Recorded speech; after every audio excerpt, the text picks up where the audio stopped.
Welcome back again. Today we're diving into Chapter 9 Alternative Narratives, Children's Literature, Graphic Forms, and Disability. Now, this chapter is not just important, it's strategic. In the last 5 to 6 UGC NET exams, at least 2 questions have come directly from this section. That's a pattern, and we're going to follow it carefully. This session is crafted with those trends in mind. It's exam focused, built on what's been repeatedly asked and what's likely to appear again. We'll highlight key works, major authors, and crucial shifts in the genre. But due to time constraints, we're doing something slightly different today. Over the last 30 minutes, I've already recorded a full audio overview of this chapter. An in-depth look at everything from the oral roots of children's storytelling to modern visual and bilingual experiments, to contemporary voices tackling caste, gender, ecology, and more. If you're someone who wants the complete conceptual clarity, I highly recommend listening to that audiobook style session. It's detailed, immersive, and absolutely worth your time. But for now, in this limited session, we'll focus on what will directly fetch you marks. You might be thinking, there's so much to remember. And you're right, it is a lot. But the good news is, you don't have to remember everything. What we did in the full lecture was give you a foundation, a map of the terrain. That's the understanding part. When it comes to scoring in the exam, what truly matters is the book list. The actual titles and authors that have been asked in UGC NET again and again. So here's what we'll do next. I'll share with you a carefully curated list of 24 children's books, all arranged in chronological order. These include foundational texts like Panchatantra and Kathasarit Sagara, colonial influences like The Jungle Book, post-independence milestones by Ruskin Bond and Arup Kumar Dutta, and contemporary gems by Devika Rangachari, Paro Anand, Mithali Perkins, and more. Your job? Just remember who wrote what, match the name to the genre or setting, and optionally, create a mnemonic code that works for you. That alone will take you a long way. You don't need to memorize every theory or commentary right now. Focus on titles, authors, and dates, and you'll already be ahead of most aspirants. So if you're serious about mastering this topic, go grab your copy of our newly launched book, A Comprehensive Companion to Indian Writing in English. It's not just a book, it's a full roadmap for Paper 2. Available on Amazon and Flipkart, or order directly from us for same-day dispatch. Stocks are limited, so if you're ready to level up, this is the time. All right, let's get straight into the book list, because this is where your marks are waiting. We begin our journey in the 8th century with Panchatantra by Vishnu Sharma, a foundational collection of animal fables crafted to impart political wisdom to young princes through allegory and moral storytelling. A few centuries later, in the 11th century, we encounter Kathasarit Sagara by Somadeva, a sprawling ocean of stories woven into a nested narrative structure reflecting the rich oral traditions of medieval India. Jumping forward to the early 18th century, we find the English translations of the Arabian Nights, a collection that, although rooted in Persian Arabic folklore, deeply influenced narrative forms in colonial Indian children's literature.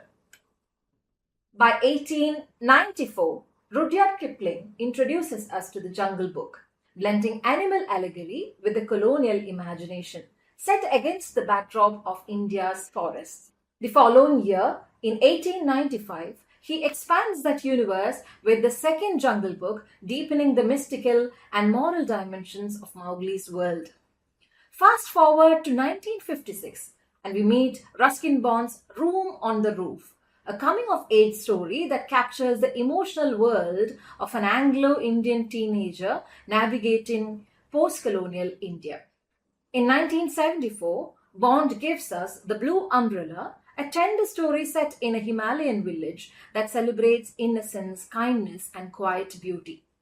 Just 2 years later, in 1976, Margaret Bhatti reimagines myth with the adventures of Bhim the Bold, retelling epic tales through the eyes of a brave young boy.